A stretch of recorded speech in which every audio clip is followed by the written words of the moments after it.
नेपालको भूमि प्रयोग गरेर यहाँको युरेनियमलाई जे छन् स्रोत साधन र शक्तिहरू कब्जा गर्ने त्यो कब्जा गर्नका लागि यो अहिले भारत र अमेरिका हाम्रो कारणले गर्दाखेरि उनीहरू भौगोलिक जियोपोलिटिकल कारणले गर्दा द्वन्द्वमा पर्नुपर्ने कारण नै छैन। हाम्रै देशका 38,000 युवाहरू त भारतीय गोर्खा सेनामा। तपाईँ निर्वस्त्र भएर सडकमा हिँड्नु हो, के गर्ने? मान्छे त हो। अनि तपाईँलाई गएर लुगा लगाइदिने कि तपाईँतिर नहेरिकन खुरुखुरु बाटो लाग्ने? नहेरिकन हिँड्ने। यसैले संसद भनेकै के हो थाहा छैन। तपाईँ पानी मान्ने हिँडे मान्छे के गफ दिइराख्या? तपाईँ सिंहदरबार डढाएर सिंहदरबार ध्वस्त बनाएर त्यो खरानीको जगमा आएको के भने? समग्रमा देश नै धुवामा परिणत गरेर इतिहास जलाएर। अनि अहिले ककसका घर डढाएका छन् अनि राज्य कोषबाट करोड रकम निकासा गर्ने। अनि त्यो रकम निकासा गर्दा तपाईँ हामी आम नेपाली नागरिकले तिरेको कर छैन। हिजो डढाउनेको नागरिकले डढाए। अनि सोडियम र म्याग्नेसियम जस्ता ज्वलनशील पदार्थहरूले देश जलाउनेहरू अनि अहिले राज्य सत्तामा जे पुगेका छन् संसदमा प्रतिनिधि सभा कहाँ के बोल्नुपर्छ भन्ने छ भने थाहा छैन। राष्ट्रको अस्थिरताका लागि अघि 60 देखि नै जुन भारतले नाकाबन्दी सन्धि लगाएको थियो भने हो, यसको यो चरणबद्ध क्रमबद्ध यो काम कारबाही हो। र अहिले गर्दा र यो सरकार, यो संसद, यो प्रतिनिधि सभा यिनीहरूलाई थाहा छ कि छैन? त्यो एमनेस्टी इन्टरनेसनल कमिसन अफ जुरिस र ह्युमन राइट्सलाई स्पष्टीकरण लिनु भनेर भन्ने। यिनीहरूले स्पष्टीकरण माग्दा दिँदैन। कस्तो संसद 2/3 स्पष्टीकरण माग्ने भनेको छ। संसदको कानुन न्याय तथा मानवाधिकार समितिले होइन अब यो यिनीहरूले किन यो विज्ञप्ति निकाले, सरकारले होइन भन्दा यिनीहरूसँग स्पष्टीकरण माग्नु हास्यास्पद भएन र यो त? यो भन्दा बढी निर्लज्ज के हुन्छ? दर्शकवृन्द, यति बेला हामीसँग संवादका लागि हुनुहुन्छ कानुनका ज्ञाता, संविधानका समेत जानकार, पछिल्लो समयमा समसामयिक राजनीतिक घटनाक्रमका विषयमा राम्रो विश्लेषण पनि गर्नुहुन्छ वरिष्ठ अधिवक्ता विष्णु भट्टराई। यहाँलाई स्वागत छ। नमस्कार। हजुर, धन्यवाद। विषयवस्तुको प्रारम्भ गरौँ। एकातिर चीनले निरन्तर यहाँ चीन विरोधी गतिविधि भयो अथवा वान चाइना पोलिसी विपरीत अहिलेको वर्तमान बालिन शाह नेतृत्वको सरकार चल्यो भनेर असन्तुष्टि जनाउँदै आएको थियो र यहाँ हुन लागेको तिब्बतियन अध्ययन सम्मेलन जो चीनले चासो राखेपछि सरकार त्यसलाई स्थगित गर्न बाध्य पनि भयो। अर्कोतिर भारतीय हस्तक्षेप जारी छ। सुस्तामा भारतीय एसएसपीको टोली आएर त्यहाँ बाँध भत्कायो र स्थानीयसँग उसले झडप पनि गर्यो, तर त्यहाँ हाम्रा स्थानीय घाइते पनि हुनुभयो। लिपुलेक लिम्पियाधुरा र कालापानीमा उसले आफूले मात्रै हस्तक्षेप गरेको छैन, अर्को शक्तिशाली राष्ट्र चीनलाई पनि ल्याएर पुनः व्यापार सुरु गरेको छ। यसरी उसले आफ्नो विस्तारवादी नीतिलाई त्यहाँ निरन्तरता दिइरहेको छ। समग्रमा भूराजनीतिक जटिलता बढेको सङ्केतका रूपमा अहिलेको वर्तमान परिस्थितिलाई हेरिएको छ। तपाईँले कसरी हेरिराख्नु भएको छ? धन्यवाद। हामीले हाम्रो आफ्नो देशको स्वाधीनता, सम्प्रभुता, अखण्डतालाई निरन्तर गर्नका लागि, निरन्तर सजग, सक्षम र स्पष्ट गर्नका लागि के काम कारबाही गर्यौँ। अहिले जे लिपुलेक लिम्पियाधुरा र कालापानी हाम्रो त्रिदेशीय बिन्दुबाट हाम्रो अनुमति बिना नै चीन र भारतले आफ्नो व्यापार मार्ग खोले, मानसरोवर मार्ग खोले भनेर जे कुरा आइराखेको छ, यो कुरा वास्तवमा नेपालको अस्थिर राजनीतिको कारणबाट सिर्जित, अस्थिर राजनीतिको कारणबाट सिर्जित परिणाम हो भन्ने कुरा म निवेदन गर्न चाहन्छु। र यो कारण, यो सिर्जना गर्ने कारक को हो?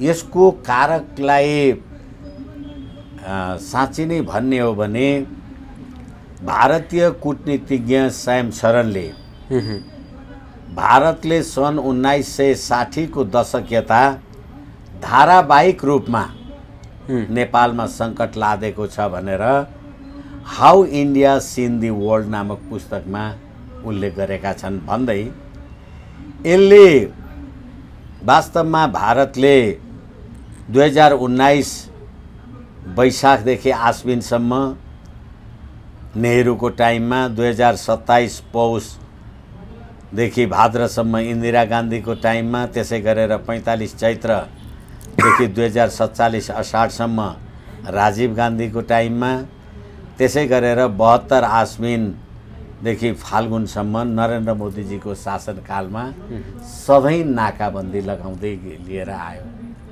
तर के भनेदेखि नेपालमा राज संस्थाको अन्त्य गर्नका लागि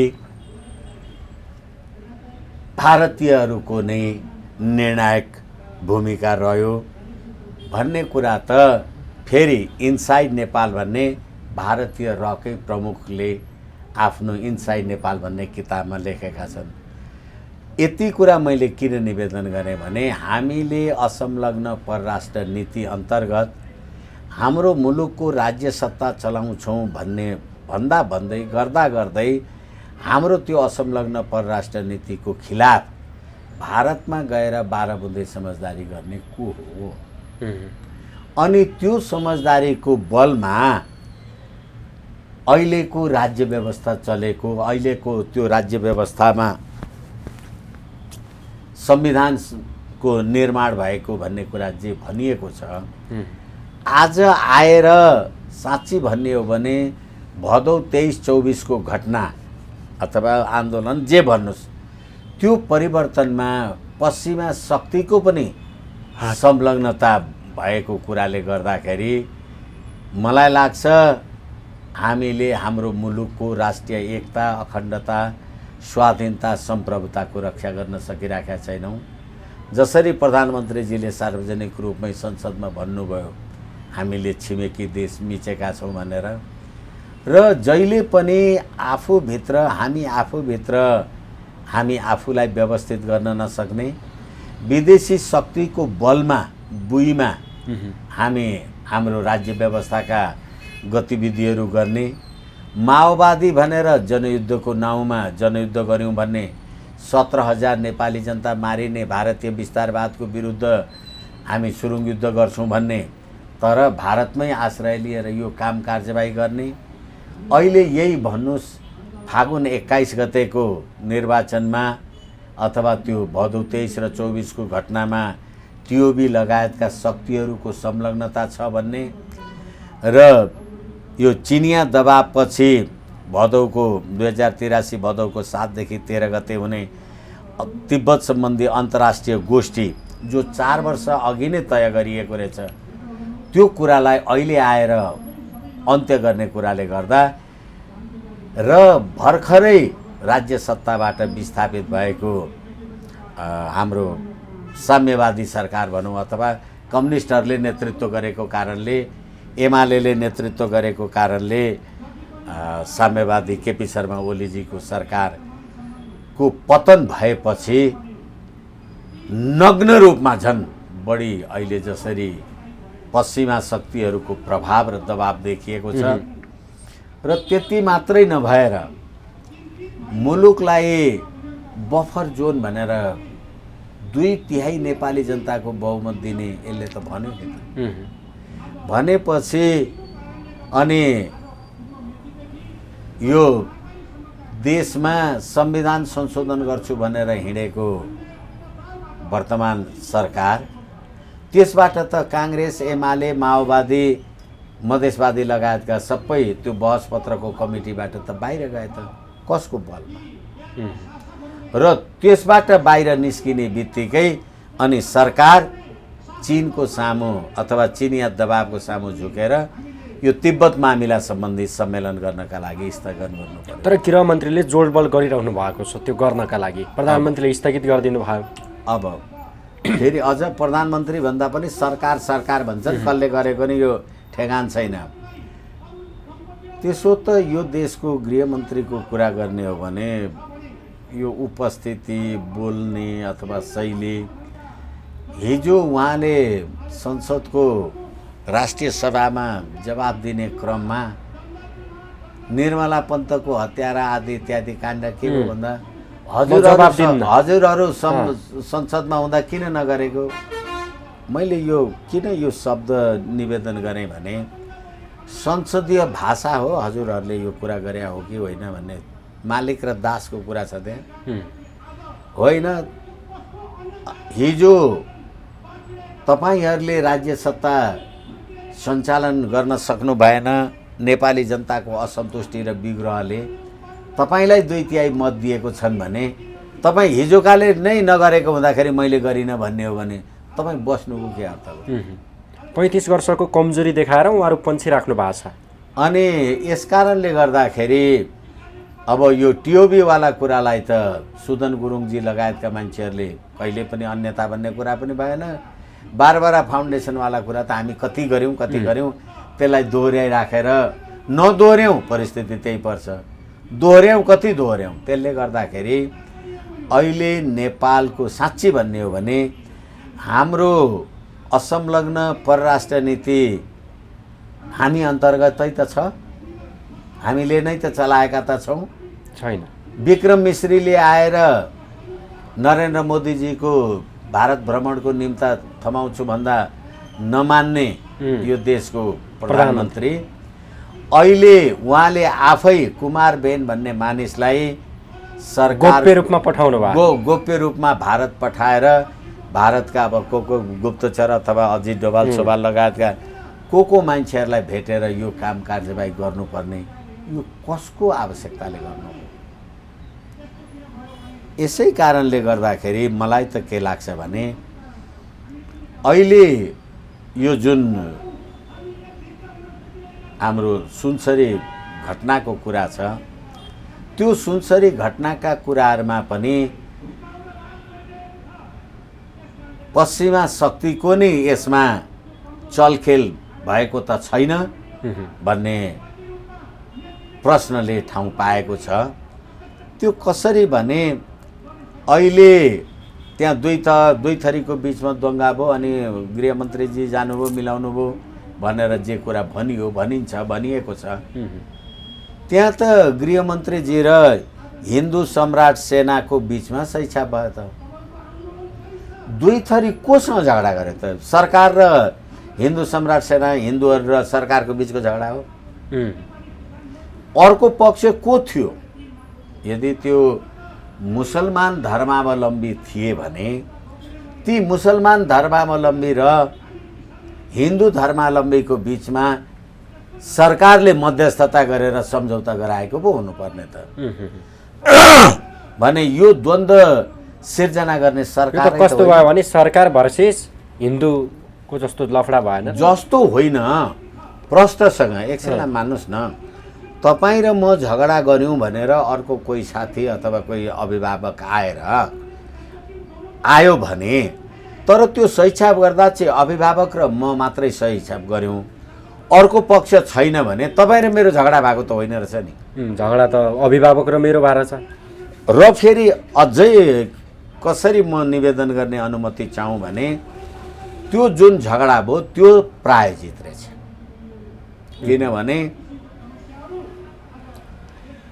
बोलबम अथवा मूर्ति सुर्ती सेलाउने काम कार्यवाही गर्दाखेरि त्यो राति किन गर्नु पर्यो?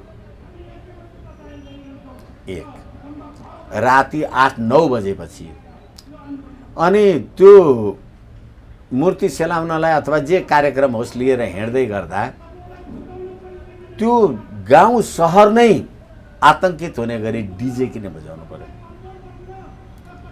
त्यो डिजे बजायो। त्यो डिजे बजाएपछि त त्यो बाटोमा जहाँ हिँडिँदै थियो त्यो हिँड्दाखेरि त्यो बाटोमा त हिन्दू मुसलमान सबैको घर थियो होला। अनि एउटा कसैले यो डिजे सिजे किन बजाएको, हल्ला बन्द गर भन्ने बित्तिकै त्यो डिजे बजाएर त हिँडिराखेको थियो होला नि त। सयौँ मान्छे तत्काल 9 बजे 10 बजे राति कसरी जम्मा भए? त्यही पनि मुसलमान मात्रै। त्यो बाटोमा हिन्दूको घर छैन। खोइ त। अनि मुसलमान मात्रै जम्मा भए अरे, अथवा हामी त आम सञ्चारमा जे आयो त्यो कुरालाई। अनि जब दुई थरी जम्मा भए, दुई थरीको बिचमा द्वन्द्व भयो, बत्ती किन गयो? कसले बत्ती निभायो? बत्ती निभाएपछि मात्रै प्रहरी बल पुग्यो र गोली चल्यो। गोली 9 जनालाई लाग्यो भन्छन्, एउटा दुईटा कति मरे भन्छन्, 3 जना मरिसके भन्छन्। त्यो गोली एउटै मात्रै सम्प्रदायको हिन्दू मात्रैलाई किन लाग्यो? अँध्यारोमा हानिएको भन्छन् फेरि। अनि बन्दुकले चिन्छ अँध्यारोमा यो हिन्दू हो, यो मुसलमान हो भनेर। यो सबै कुरालाई हेर्दाखेरि भदौ 23-24 को घटनासँग सम्बद्ध जेलबाट निस्केका भागेका कसुरदार अपराधीहरू 7,000 8,000 अहिले पनि फिर्ता भएका छैन भन्छन्। र यो देशको गृहमन्त्री बार गृहमन्त्री भएर निजी नम्बर प्लेट राखेर गाडीमा राखेर त्यो क्षेत्रमा घुम्न जाने, अनि उनी फर्केको केही समय बितेको छैन, यो द्वन्द्व हुने र त्यसलाई नै मिलाउनका लागि फेरि त्यही मान्छे जाने। यो साँच्चै हाम्रो देशभित्रकै शक्ति, बुद्धि, ज्ञान, क्षमता र औकातले भन्यो होला। 8 बजी 9 बजी मात्रै त्यो डिजे बजाएर जानुपर्छ भन्दा त्यो हिन्दूवादी समूहभित्रै पनि घुसपैठ थिएको थिएन। अनि यसरी हामी आउँछौँ, यसरी डिजे बजाउँछौँ, अनि यिनीहरू यसरी आउँछन्, तिमीहरू उसरी जानु भनेर अर्को पक्षले खेलेको थियो नि। किनभने यो आजभन्दा 3 वर्ष अघि नै सशस्त्र प्रहरी बलको संयोजकत्वमा मधेसमा द्वन्द्व उत्पन्न हुन सक्छ र त्यो जुनसुकै प्रकारको त्यो द्वन्द्वलाई व्यवस्थापन गर्नका लागि अहिलेदेखि सरकारले ध्यान दियोस् र यो जति एनजिओ आइएनजिओ अहिले देशमा चलेका छन् यसको सम्पूर्ण अपार खर्च त्यहीँबाट आइराखेको छ। र अहिले अब त्यत्रो द्वन्द्व, त्यत्रो झगडा हुँदाखेरि त्यहाँ स्थानीय सरकार छ, प्रमुख जिल्ला अधिकारी हुनुहुन्छ, सुरक्षा के अरे यो गुप्तचर विभाग छ, के गरे त? यो यत्रो षड्यन्त्र भएर यत्रो द्वन्द्व हुँदो रहेछ। तत्काल कहीँ तपाईँ र मेरो बिचमा झगडा भएर यसो कुटाकुट भएको भए तपाईँलाई पनि चोट लाग्थ्यो होला, मलाई पनि लाग्थ्यो होला, तपाईँ पनि एक ठाउँ लाग्नुहुन्थ्यो होला, तर अर्को पक्ष त छैन नि।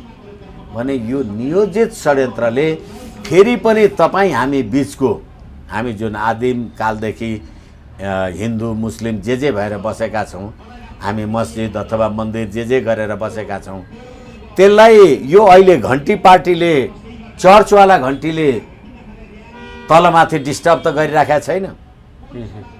भनेको अहिलेको घन्टी पार्टी चर्चवाला हो तपाईँले? अनि होइन भनेदेखि नेपालमा हिन्दू र मुस्लिमको दङ्गा कसको स्वार्थमा हुन्छ? यदि यो क्रिस्चियनिटीको पक्षमा होइन भने, र फेरि पनि मैले भने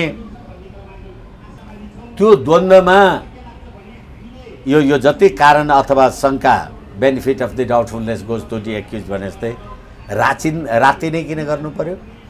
डिजे बजाउने काम किन गर्नु पर्यो? त्यो पनि अत्यन्त चर्को उद्दण्ड स्वरमा। त्यसका पण्डितजी, गुरुजी भन्ने मान्छेहरूले यो नबजाऊ किन भनेनन्? अनि त्यहाँबाट अर्को मान्छे होइन राति भयो धन्दा छन्दा नगर भन्ने त्यो घुवार कसरी सयौँ मान्छे जम्मा भए। ती जम्मा भइसकेपछि राज्यको तर्फबाट होइन त्यो बत्ती निभेको, अनि त्यो बत्ती निभेपछि मात्रै सुरक्षा निकाय आउँछ र गोली लाग्छ। कहिले त भन्छन् हामीले गोली चलाएकै छैन। भने यो सबै कुराले के देखाउँछ, के लक्षित गर्छ त? भनेको वकिल साहब, जसरी तपाईँले भनेअनुसार मुलुकको राष्ट्रिय स्वाधीनता, सार्वभौमसत्ता, राष्ट्रिय एकता, राष्ट्रियता समग्रमा खतरामा छ। यसको समग्रमा खतरामा छ। किन भनेदेखि फेरि पनि दोहोऱ्याउनै पर्ने हुन्छ। अबको जोखिम के हो त्यसो भए? अबको जोखिम भनेको एमसीसी। जोखिम के हो, समाधान के हो? अबको जोखिम भनेको एमसीसी। अबको जोखिम भनेको अब त्यो युरेनियमवाला धेरै कुरा, धेरैचोटि धेरै व्यक्तित्वहरूले कुरा गर्नुभएको छ। हामीले भर्खरै इरान अमेरिका युद्धमा पनि युरेनियम त्यो युद्धको लागि अत्यन्त ठुलो महत्त्वपूर्ण खनिज सम्पदा हुँदो रहेछ त्यो, र त्यसलाई प्रयोग गर्ने, एक्सप्लोइट गर्ने शक्ति त हामीसँग त छैन, क्षमता त छैन। अनि अहिले ठिक छ, अहिले सर्वोच्च अदालतको आदेश भएपछि न रवि लामिछानेको अमेरिकन राजधानी र पहिलोचोटि निर्वाचित भएको माननीय पद ध्वस्त भयो, तर त्यही नै मान्छेहरूलाई बारम्बार नेपाली जनताले भोट हालेर त पठाए। अनि अब तिनीहरू यो चीनसँगको जे होला बराबर, अथवा अमेरिका र चीन आफूलाई बराबर शक्ति राष्ट्र बन्दै गइराखेको बेलामा नेपालको भूमि चीन विरुद्ध प्रयोग गर्ने गतिविधिमा त आएको छैन। होइन भनेदेखि त यिनीहरूको ताकत थियो भने यो टिबेटियनहरूलाई अस्ति दलाई लामालाई बधाई दिने, दलाई लामाको जन्मदिन मनाउने र यति धेरै गुम्बा मस्जिद गुम्बा काठमाडौँमा बनेका छन्, यसको अर्बौंको सम्पत्तिको स्रोत थाहा नहुने। पहिले त दलाई लामा जन्माउने प्रयास हुँदैछ पनि भन्छन् नि। यसै कारणले गर्दा त दलाई लामा जन्माउने प्रयास भनेकै अन्ततोगत्वा सम्पूर्ण रूपले चीनको शक्तिलाई तहस नहस बनाउनका लागि नेपालको भूमि प्रयोग गर्ने न हो, अमेरिकी रणनीति हो। त्यो रणनीति अन्तर्गत मलाई लाग्छ 23-24मा त्यसको शिकार हामी हुनेवाला छौँ। चीन त चुप लागेर बस्ने कुरा हुँदैन त्यसपछि। होइन, त्यसैले गर्दा त हामी चाहिँ छिमेकी र परराष्ट्र भन्नुहोस्, विदेशी, छिमेकी भन्नाले भारत, अनि त्योभन्दा पर भन्नाले बेलायत अमेरिका। त्यो कुराले गर्दाखेरि उनीहरू आफ्नो शक्ति सन्तुलनका चीनसँग जे कुरा गर्ने होलान्, अनि मर्ने बेलामा त नेपालीहरू मर्ने होलान् त्यो द्वन्द्व हुँदाखेरि। अनि नेपालीहरू मरेपछि भूमि त बाँकी हुन्छ नि, भूमि चाहिँ कसले राज गर्छ त? यसै कारणले गर्दाखेरि यो नेपाल र नेपालीको अस्तित्वलाई अघि पनि हामीले कुरा गऱ्यौँ। यो 23-24मा यत्रो आन्दोलन हुँदैछ, के हुँदैछ भन्ने गतिविधि नेपालको खुफिया विभागलाई थाहा रहेछ? थाहा छैन। अनि त्यही अब फेरि पनि घुम्दै फिर्दै त्यही सुनसरीमा भएको घटनामा प्रदेश सरकार, हामी त यत्रो राज्य चलाउने, कुनै के केन्द्र सरकार बराबर, त्यत्रो घटना परिस्थिति हुँदाखेरि कहाँ गयो त्यहाँको स्थानीय सरकार अथवा प्रदेश सरकार? मुलुकको स्वाधीनता, सम्प्रभुता, अखण्डतामाथि आँच पुर्याउनकै लागि तपाईँले बफर स्टेट भन्नुभएको होइन। तपाईँले हामी त दुईवटा शत्रु राष्ट्रको बिचमा परेका छौँ भनेर बफर जोन भन्ने तपाईँ होइन। यसकारणले गर्दाखेरि मलाई लाग्छ यो राज्य समाधानको कुरा के जे भन्थ्यौँ, हामीले अहिले नेपाल राष्ट्र निर्माण भएको 300 वर्ष कसरी चलायौँ देश, र यस्तो सङ्कट किन भोग्नु परेन?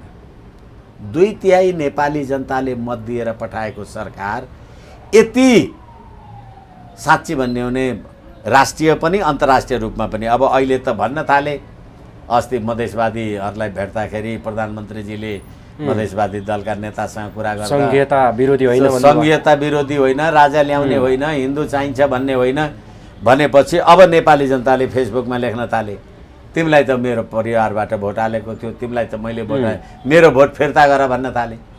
भन्नुको तात्पर्य हिजो यो गणतन्त्रै तपाईँले विदेशी शक्तिको बलमा ल्याउनु भयो। त्यो विदेशी शक्तिको बलमा ल्याइदिएको राज्य प्रणालीले तपाईँको देश बलियो हुन्छ। र मेरो घरमा तपाईँको आफ्नो प्रवेश पाउनका लागि मेरो परिवार फुटाएपछि न म पनि तपाईँ कहाँ भेट्न जान्छु, होइन मेरो त श्रीमतीले यस्तो गर्यो, अनि त्यहाँबाट होइन म पनि जान्छु, होइन परिवारले यस्तो गर्यो, परिवार पनि जान्छ, होइन भनेपछि निर्णायकत्व त तपाईँमा बोली। यसकारणले गर्दाखेरि मलाई लाग्छ यो देश, हाम्रो जुन राष्ट्रिय स्वाभिमान यो 300 वर्षदेखि हामीले निर्वाह गरेका थियौँ, यो देशको राष्ट्रिय अस्तित्व अखण्डता नै पराधीन हुने हो कि भन्ने, मुलुक नै नरहने हो कि भन्ने परिस्थितिमा हामी पुगिसक्यौँ नि, होइन? एक हिसाबले भन्यो भने जस्तो हामीले यो संवादका बिचमा अघि तपाईँले पनि भन्नुभयो, बालेन शाहले स्टार्टिङमा जुन अडान लिए अथवा विदेश नीति, उनले कूटनीति जुन अपनाउन खोजेका थिए, अलि विगतका प्रधानमन्त्रीभन्दा म अलिक फरकै हुन्छु भन्ने त जुन स्टन गरे जस्तो उहाँले सुरुवातीमा चाहिँ म कसैलाई भेट्दिनँ, नजिकैको छिमेकीको परराष्ट्र सचिव आउँदा पनि विक्रम मिश्री आउँदा पनि उहाँले भेट दिनु भएन। अमेरिकी भलै उहाँ पश्चिमैबाट सञ्चालित भनिन्थ्यो, पश्चिमाकै अमेरिकाका विश्वासपात्र के अरे ट्रम्पका विश्वासपात्र आउँदा पनि उहाँले भेट्नु भएन। कसैलाई पनि भेट्न दिने, सम्भवतः 1 वर्षसम्म त कहीँ भ्रमण पनि नजाने भन्ने उहाँको अडान भनिन्थ्यो, चर्चा गरिन्थ्यो। तर उहाँ अहिले एकाएक न्युट्रल भएर भारत भ्रमणका लागि चाँजो पाँजो मिलाउनु उहाँले कुमारबेनलाई त पठाउनु भयो। यसो हेर्दा पनि तपाईँले अघि भने जस्तो नेपाली भूमिलाई चीनका विरुद्ध प्रयोग गर्ने रणनीतिसहित यिनीहरू चलिरहेका छन् भनिरहँदा अब जियोपोलिटिकल्ली बालिन शाह भारततिर ढल्कियो भने फेरि अमेरिकाबाट पनि थ्रेट हुने होला, चीनबाट त अलरेडी थ्रेट छँदैछ, फेरि भारत आफू अनुकूल नहुँदा उसले पनि सुरु गर्दा होइन प्रतीकात्मक तरिकाले मैले चाहिँ हुन त अब मैले जियोपोलिटिकल्ली जताततैबाट थ्रेट भयो नि त हैन त्यसो होइन मैले चाहिँ अलि भिन्न बुझेको छु अथवा मेरो चाहिँ भिन्न टिप्पणी छ। अहिले जो हामीले भर्खरै पनि कुरा गऱ्यौँ त्यसलाई भेट दिएन अथवा त्यसलाई के गरेन, सारा नेपाली जनताले के बुझेका थिए भने, अथवा मलाई लाग्छ मैले के बुझेको थिएँ भने, तपाईसँग यति धेरै राष्ट्रिय अन्तर्राष्ट्रिय कूटनीतिक राजनीतिक ज्ञान छ र तपाईले देशलाई असंलग्न परराष्ट्र नीतिको मार्गमा लिएर जानुहुन्छ भन्ने मलाई लाग्छ म जस्तै धेरै 2/3 नेपालीकै विश्वास थियो होला। तर अहिले गर्दै जाँदाखेरि तपाईको हैसियत, तपाईँ केही नबोलेर महान भएको हुनुहुँदो रहेछ, तपाईँसँग ज्ञान केही पनि रहेछ। जसरी राहदानी काण्डमा हामीले जर्मनी र फ्रान्सेली जे त्यो कूटनीतिक व्यवहार जुन तल्लो स्तरमा झर्यो, अनि अहिले त्यसै गरेर त्यो विक्रम मिश्री आउने र फेरि उसलाई पठाउने भने तपाईँ जानकार कूटनीतिज्ञ मान्छे हो भने त्यसको बाटो निदो गर्नुहुन्थ्यो नि। तपाईँ कति राजनीति कूटनीति सिद्धान्त आदर्श कति बुझेर आउनु भएको तपाईँ त हिजो यो देशको प्रधानमन्त्री केपी शर्मा ओली हुँदाखेरि त्यो ट्राफिकले आफ्नो श्रीमती चढेको गाडी अस्पतालतिर लिएर रोक्दाखेरि चाहिँ सिंहदरबार डढाउँछु भनेर आएको मान्छे तपाईसँग ज्ञान के रहेछ, क्षमता के रहेछ, औकात के रहेछ। अहिले तपाईँ हामी कुरा गरे अनुसार ल स्ट्यान्ड नै थियो, एकदम अडान नै थियो भनेदेखि तपाईँले यो अहिले भाद्र 7-13 हुने टिबेटियन सम्मेलन कसरी रोक्न सक्नु भएन? अथवा त्यो निदो भएको कुरा त्यसलाई अगाडि जानबाट तपाईँ त जान सक्नु भएन? अगाडि गर्ने भनेर भन्यो, त्यसभन्दा तपाईँको तागतले त भ्याएन।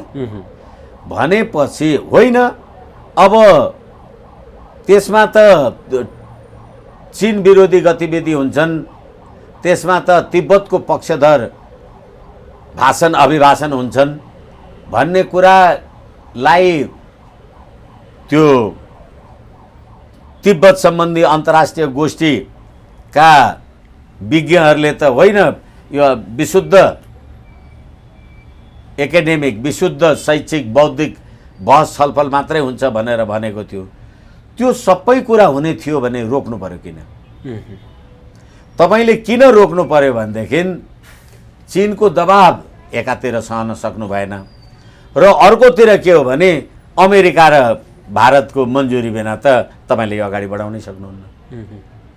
यसकारणले गर्दाखेरि अब तपाईँले भने जस्तो तीनैवटा जियो पोलिटिक्सको बिचमा पर्यो कि भनेर जे भन्दै हुनुहुन्छ, अहिले यो रोकेको कारणले त्यस्तो देखे पनि चीन विरोधी गतिविधि अगाडि बढाउनलाई त तपाईँले बफर जोनको प्रस्ताव त फिर्ता लिएको छैन नि। हामी त चीन र भारत दुईटा शक्ति राष्ट्र र उनीहरू युद्धरत शत्रु राष्ट्रको बिचमा हामी छौँ भनेर तपाईँले बफर स्टेटको कुरा ल्याउनु भयो। तपाईँ आफै होइन, लिपुलेक लिम्पियाधुरा र कालापानीमा चीन र भारतलाई बाटो दिइराख्नु भएको छ, अनि चीन र भारत शत्रु राष्ट्र हुन् भन्ने फेरि तपाईँ होइन भने सधैँ दिमाग छ भनेको। र फेरि अहिले यो कुरा यो तिब्बत सम्बन्धी अन्तर्राष्ट्रिय गोष्ठी चिनिया प्रभावमा रोकियो भन्ने कुरा सार्वजनिक भयो, तर सरकारले रोक्यो भनेको छ। अब प्रधानमन्त्रीले रोक्यो, परराष्ट्र मन्त्रीले लोक्यो थाहा छैन। तर भारत त कुमारबेन जाँदा परराष्ट्र मन्त्रीलाई थाहा हुँदैन नि, थाहा छैन। त भारत कुमारबेन परराष्ट्र मन्त्री भारत जाँदाखेरि कुमारबेन परराष्ट्र सल्लाहकार जाँदाखेरि जे गतिविधि परराष्ट्र मन्त्रालयलाई थाहा हुँदैन, तर अमेरिकालाई थाहा नहुने त कुरा हुँदैन। अमेरिकालाई त थाहा छ, उसलाई थाहा हुने भयो नि। यसकारणले गर्दाखेरि नेपालको भूमि प्रयोग गरेर यहाँको युरेनियमलाई जे छन् स्रोत साधन र शक्तिहरू कब्जा गर्ने, त्यो कब्जा गर्नका लागि यो अहिले भारत र अमेरिका हाम्रो कारणले गर्दाखेरि उनीहरू भौगोलिक जियोपोलिटिकल कारणले गर्दा द्वन्द्वमा पर्नुपर्ने कारण नै छैन। हाम्रै देशका 38,000 युवाहरू त भारतीय गोर्खा सेनामा छन्। यसकारणले जहिले पनि साँच्ची भन्ने हो भने त यो संविधान आएपछि संविधान तपाईँले संविधान सभाबाट संविधान बन्नु भनेको संसारको लोकतान्त्रिक एकदम प्रजातान्त्रिक पद्धति प्रणाली हो भन्नुभयो। तर यो संविधान बनेको पहिलो पटक भएको चुनावमा त कम्युनिस्टहरूको पो दुई आयो त।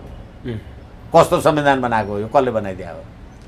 फेरि नेपाली जनताको 2/3 अथवा 601 जना मध्ये त्यो राष्ट्रिय प्रजातन्त्र पार्टी नेपालका मान्छेहरूले मात्रै बहिष्कार गरे, अरूले बनाएको हो भने त साँच्चै भन्ने हो भने 600 जनाले बनाएको संविधान, त्यो संविधान अन्तर्गत भएका चुनावमा कुनै पनि पार्टीको बहुमत छैन र कहिले पनि सरकार 5 वर्ष टिक्दैन भने यो राष्ट्रको अस्थिरताका लागि अघि 60 देखि नै जुन भारतले नाकाबन्दी सन्धि लगाएको थियो भने हो, यसको यो चरणबद्ध क्रमबद्ध यो काम कारबाही हो। र अहिले गर्दा गर्दै होला नहोला त्यो आफ्नो ठाउँमा छ, तर नेपाली जनताले राजा वीरेन्द्रको वंशविनाश गरेको 25 वर्ष पुग्दा नपुग्दा अब राजा वीरेन्द्रको शालिग बनाउन थाले, राजा महेन्द्रको शालिग बनाउन थाले। यो देशको यो दुर्हाल भयो, यो बुढिहाल भयो, यो बफर स्टेट बफर जोनवाला कुराले गर्दा, यो टिबेटियन टिओबीवाला कुराले गर्दाखेरि त हामी खतरामा पुग्छौँ भन्न थाले। यसै कारणले गर्दाखेरि मलाई लाग्छ निन्दाको हद हुन्छ कि जस्तो यो 1 मिनट मैले अलिकति कुरा गरेँ।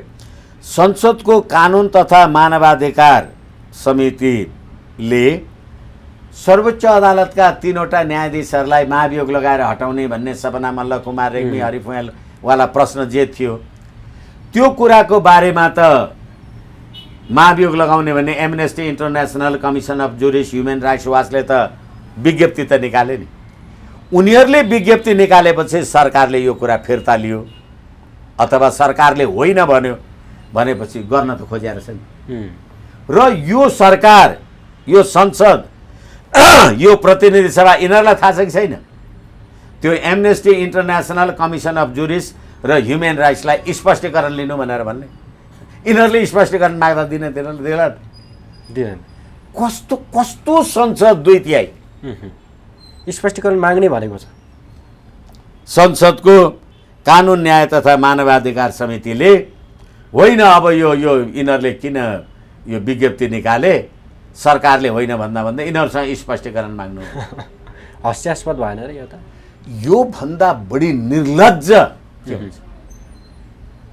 जस्तो गृहमन्त्रीले हिजो जुन राष्ट्रिय सभा जस्तो गरिमामय संसदमा उभिएर हैन, अझ अप्पर हाउस हो नि राष्ट्रिय सभा भनेको त, प्रतिनिधि सभा भन्दा पनि, त्यहाँ अझ पुराना दलका जिम्मेवार सांसदले सोधेको प्रश्नको जवाबमा उहाँले जुन किसिमको गैर जिम्मेवार व्यक्ति दिनुभयो, त्यो संसदीय मर्यादा अनुसार छ कि छैन? कानुनी दृष्टिकोणले के छ त्यसको? यसै कारणले गर्दाखेरि एकछिनलाई मान्नुहोस् न, तपाईँ निर्वस्त्र भएर सडकमा हिँड्नु हो, के गर्ने? मान्छे त हो। अनि तपाईँलाई गएर लुगा लगाइदिने कि तपाईँतिर नहेरिकन खुरुखुरु बाटो लाग्ने? नहेरिकन हिँड्ने। यसैले संसद भनेकै के हो थाहा छैन। तपाईँ पानी मान्ने हिँडे मान्छे के गफ दिइराख्या? तपाईँ सिंहदरबार डढाएर, सिंहदरबार ध्वस्त बनाएर त्यो खरानीको जगमा आएको के भने? समग्रमा देश नै धुवामा परिणत गरेर, इतिहास जलाएर। अनि अहिले ककसका घर डढाएका छन् अनि राज्य कोषबाट करोड करोड रकम निकासा गर्ने। अनि त्यो रकम निकासा गर्दा तपाईँ हामी आम नेपाली नागरिकले तिरेको कर छैन। हिजो डढाउनेको नागरिकले डढाए, अनि सोडियम र म्याग्नेसियम जस्ता ज्वलनशील पदार्थहरूले देश जलाउनेहरू अनि अहिले राज्य सत्तामा जे पुगेका छन्, संसदमा प्रतिनिधिसँग कहाँ के बोल्नुपर्छ भन्ने छ भने थाहा छैन। जस्तो अब एउटा प्रसङ्ग जोडौँ, अहिले सेनाको विषयलाई लिएर विभिन्न टिका टिप्पणी सुरु भएको छन्। हामीले गत भाद्र 23 र 24 गति सेनाको भूमिकालाई नजिकबाट हेर्न पायौँ।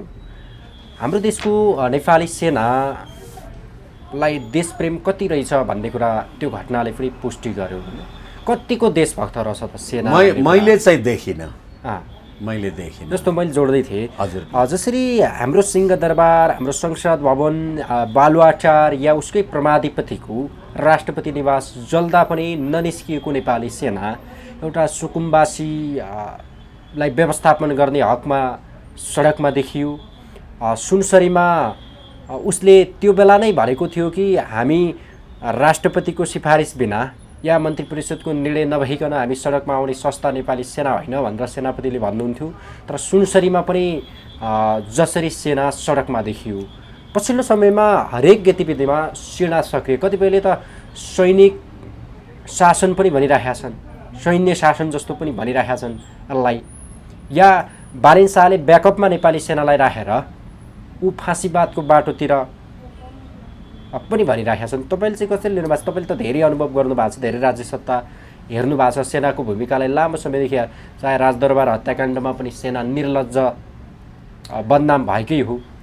अब यस कारणले गर्दाखेरि अघि पनि हुन् त, अब प्रसङ्गहरू त्यसैको वरिपरि नै हुन्छ। मैले धेरैचोटि भनेको छु, यो देशमा पहिलो पटक रामवरण यादवजी राष्ट्रपति हुनुभयो। त्यो राष्ट्रपति भइसकेपछि कुनै एउटा कार्यक्रममा म मकवानपुर हेटौँडा पुगेको थिएँ। त्यहाँ महेन्द्रको शालिक हटाएर, सानो मूर्ति हटाएर भगवान बुद्धको मूर्ति राखेर छ। अनि त्यो कार्यक्रममा बोल्दै गर्दा मैले भने, त्यतिखेर पुष्पकमल दाहालजी प्रधानमन्त्री हुनुहुन्थ्यो र नेपाली सेनाको प्रमुख रुकमाङ्गद कटुवाल यो राजावादी कोनिकेकेवादी भनेको कारणले हटाउने निर्णय गर्दाखेरि रामवरण यादवजीले भन्नुभयो, म ग्वाला यादव गाई भैँसी चराएर आएको मान्छे, म भैँसी गोठालो बरु त्यही गोठालो हुन जान्छु, तर प्रधान सेनापति हटाउँदिनँ भन्नुभयो। अनि तर प्रधानमन्त्रीले राजीनामा दिनुभयो, राष्ट्रपतिजी रामवरण यादवजीले दिनु भएन। मैले त्यतिखेर के भनेको थिएँ भने, राजा हटायो भने, त्यही हेटौँडाको राजा हटायो भने चाहिँ त्यसको ठाउँमा महात्मा बुद्ध हुने रहेछ, राष्ट्रपति हटायो भने चाहिँ भैँसी गोठालो हुने रहेछ। अनि यो सबै भैँसी गोठाला राख्नु भएको छ कि छैन तपाईँले? अब फेरि सेनाको कुरा गर्दाखेरि सेना भनेको कुनै त्यो भागवत अथवा चण्डी पाठ गर्ने हो, अथवा सेनाले त्यो डाक्टर वकिलले जस्तो त्यो इन्जेक्सन कोनिके गर्ने, बहस पैरवी गर्ने हो? होइन। बन्दुक लिएर बसेको, राज्यको राष्ट्रको सुरक्षा गर्न बसेको मानिसको काम के हो? सुरक्षा गर्ने। अनि उहाँहरू के भन्नुहुन्छ? होइन, आदेश बिना परमादेश बिना। देशको सुरक्षा सम्पूर्ण कुरा मुलुकमा भोलि इमर्जेन्सी लागू भयो भने यो संविधान त निलम्बन हुन्छ। हामी वकिल सोकिल भएका कहीँ बहस पैरवी गर्न पाउँदैनौँ, अथवा बाटोमा हिँड्दा पनि सेनाले जे गर्छ अथवा उसले नभनिकन निस्किन पाइँदैन। राष्ट्रको अन्तिम सुरक्षा कवच भनेको त सेना हो नि। त्यही सेनाले राष्ट्रको सङ्ग्रहालय डढाउँछ, ठुलो ठुलो हेर्छ, ठुलो ठुलो हेर्छ, र त्यही खरानी, त्यो खरानीको बलमा भएको होइन यो निर्वाचन। र त्यो खरानी बनाउनलाई मार्ग प्रशस्त गर्ने सेना होइन। किन सेनाले प्रतिकार गरेन? मलाई आदेश चाहिन्छ। ए यो यहाँ ढोका फुटाउँछ कि हेर्नु भनेर तपाईँलाई बन्दुक दिएर पठाएको छ। म आएर डङ्कै मार्तलले हानेको छु। अब त्यो होइन, त्यसलाई रोक भनेर त आदेश आएको छैन भनेर तपाईँ बन्दुक लिएर बसिरहने। मेरो तपाईँको काम नै त्यो ढोका रक्षा गर्ने हो भनेपछि जसले देश खरानी हुँदा फेरि कसलाई एउटा सुशीला कार्की विमान अपहरण गर्नेका सन्ततिको कहाँ के पर्नुहुन्छ कोनी ती पात्रहरूलाई ल्याएर प्रधानमन्त्री बनाउने अनि दुर्गा सुवेदी उहाँको श्रीमान त्यो विमान अपहरण गर्ने कार्यकर्तालाई ल्याएर प्रधानमन्त्री बनाउनु। कुन प्रधानमन्त्री बनाउनुहुन्छ?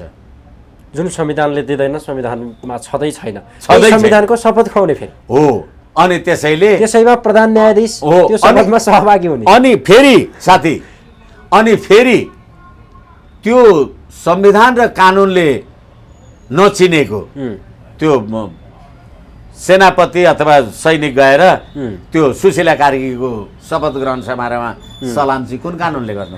सलाम गर्ने, उहाँ प्रधान न्यायाधीश सहभागी हुने, फेरि त्यहीले सुनाइ गर्ने रे पछि त्यहीकै। अनि त्यसकारणले गर्दाखेरि यो अपराधको पराकाष्ठ। त्यसो त त्यो संसद विघटनको सुनवाई गर्ने म आफै तपाईँ प्रधानमन्त्री भएकोमा शपथ ग्रहण समारोहमा उपस्थित भएर बधाई दिने, म यहाँ आएर तपाईँ ठिक हो कि होइन भन्ने त छँदैछ। तर खरानीको निर्वाचन पछाडि, देश खरानी भएपछि भएको निर्वाचन पछाडि अहिले बनेको सर्वोच्च अदालतको संरचना, प्रधान न्यायाधीश जे बने होला, अब हिजो खरानी भइसक्दाखेरिको हालेको रिटको अब फेरि सुनवाई गर्नु भनेर हिजो फेरि आदेश गरे। अब अन्तमा अकुल साहब जाँदै काङ्ग्रेसको जुन आधिकारिकताको विवाद थियो, सर्वोच्च अदालतले निरूपण गरिसकेको विषय फेरि पुनरावलोकनमा गयो। त्यो फेरि सुरुदेखि सुनाइ गर्ने भनेर हिजो मात्रै आदेश आएको छ। यसलाई तपाईँले कसरी लिनु भएको छ? के भन्न सकिन्छ यो? मैले धेरैचोटि भनेको छु, फेरि पनि दोहोऱ्याउँछु, संविधान भनेको कसले बनाउँछ? अघि हामीले संविधान सभाका कुरा गऱ्यौँ, जनताका प्रतिनिधि। The constitution itself is a political document. राज्य सत्ता सञ्चालन गर्ने विधान त्यो कति राजनीति हो, कति कानुन हो। जसले यो मन्त्री भएन अथवा यो असंवैधानिक छ अथवा यो विघटन भएन, यो के छ अथवा जे छ, सम्पूर्ण राजनीतिक दस्तावेजको व्याख्या गर्ने निकाय त्यो अराजनैतिक त हुनै सक्दैन। यसकारणले गर्दाखेरि हिजोको निर्णय यो संविधान अन्तर्गत संविधानको आवरणमा रहेको विशुद्ध राजनीतिक निर्णय हो। राजनीतिक अब यसले काङ्ग्रेसलाई फुटाउने जुटाउने के गर्न सक्छ? अब एकैछिन, हिजो त्यो निर्णय गर्ने कमिटीमा अथवा त्यो फुल बेन्चमा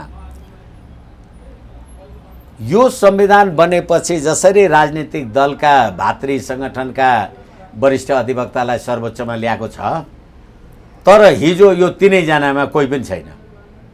मनोज कुमार शर्मा पनि अब यो डाइरेक्ट सर्वोच्चमा आएको होइन, हाइकोर्ट हुँदै। त्यसै गरेर नित्यानन्द पाण्डे, श्रीकान्त पौडेल भनेको यिनीहरू उसमा छैनन्।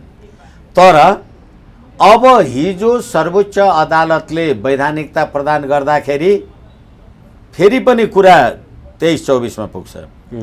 किन निर्वाचन आयोगले वैधानिकता दियो? त्यो दरखास्त, गगन थापाको दरखास्त गएको 20 मिनट 25 मिनट त के मलाई त लाग्छ हिजैदेखि मिलाएर लिएर आऊ, हामी ओके गरिदिन्छौँ भनेको कारणले रामप्रसाद भण्डारीजीहरूको उसले जे गर्यो होला। तर अब यो बिचमा त धेरै विशेष महाधिवेशनको विपक्षमा पनि जनमत छ काङ्ग्रेसभित्रको। अब हिजो त्यो गरेपछि तीनवटा कुरा। पहिलो कुरा, नेपाली काङ्ग्रेस विभाजन हुँदै थियो, त्यसलाई अब फेरि मुद्दा बिउचाइदिएपछि त हामी बेग्लै पार्टी खोलिहाल्छौँ, अब अहिले भन्न नपाउने भए। अनि त्यो भन्न नपाउनेमा दुईवटा कुरा। फेरि अहिले शशाङ्क कोइरालालाई जे अगाडि बढाइराखेका छन् आम सञ्चारमा आएको कुरा है। शशाङ्क कोइरालाजीले त अब बिपी कोइरालाको मार्गभन्दा बाटोभन्दा बाहेक अर्को बाटो चाहिँ देश अगाडि बढ्दैन भन्ने अभिव्यक्ति दिनुभयो सार्वजनिक रूपमा। सुनिल शर्मा लगायतका उसहरूले राज संस्था र हिन्दू राष्ट्रको पक्षमा। यसकारणले गर्दाखेरि अब त्यो शशाङ्क कोइरालाहरूको गतिविधि जबसम्म काङ्ग्रेसले संवैधानिक राज संस्था मानेको थियो कम्युनिस्ट सडकमा थिए, जब राज संस्था अन्त्य गर्नुभयो कम्युनिस्ट चाहिँ सत्तामा गएर काङ्ग्रेस चाहिँ कम्युनिस्टको चाकडी गर्न पुगे। यो ज्ञान पलाएको हुनसक्छ। त्यस कारणले गर्दाखेरि अब यो फेरि भनेको अहिलेको एकैछिन त्यसैले गर्दाखेरि नेपाली काङ्ग्रेस इन्टिग्रेट रहने हो भने पनि नेपाली काङ्ग्रेसको पार्टी अफिस त बिपी स्मृति भवन, गणेशमान कृष्ण प्रसाद, यिनीहरू त कहिले गणतन्त्रवादी भएनन्। नेपाली काङ्ग्रेस इन्ट्याक्ट भयो भने पनि राज संस्था सहित हुने भयो। अब एकछिनलाई मान्नुहोस्, अब त्यहाँ मुद्दा झगडा जे गर्लान् एक त्यो पार्टी ब्रेक गर्नका लागि एउटा ऊ भयो। र अर्को कुरा के भनेदेखि हिजो त गगन थापा त म त मधेस र पहाडलाई जोड्नका लागि मधेसमा चुनाव लड्न आएको थियो भनेको थियो, ऊ त मटियामेट भएर गए। काङ्ग्रेसहरू त कहाँको कहाँ पुगे।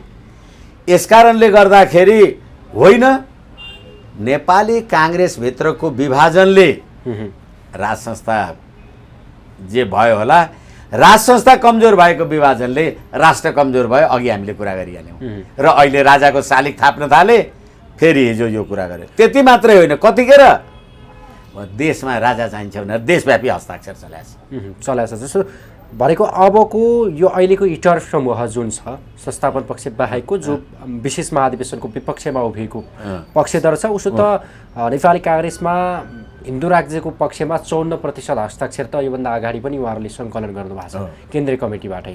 अब यो इटर समूहले चाहिँ यो मुद्दालाई बोकेर अगाडि बढ्नेवाला छ होइन? त्यसो भए हो, अब इतर समूहले अगाडि बढ्ने। पहिलो कुरा त निर्वाचन आयोगमा फेरि फाइल त पठायो सर्वोच्चले।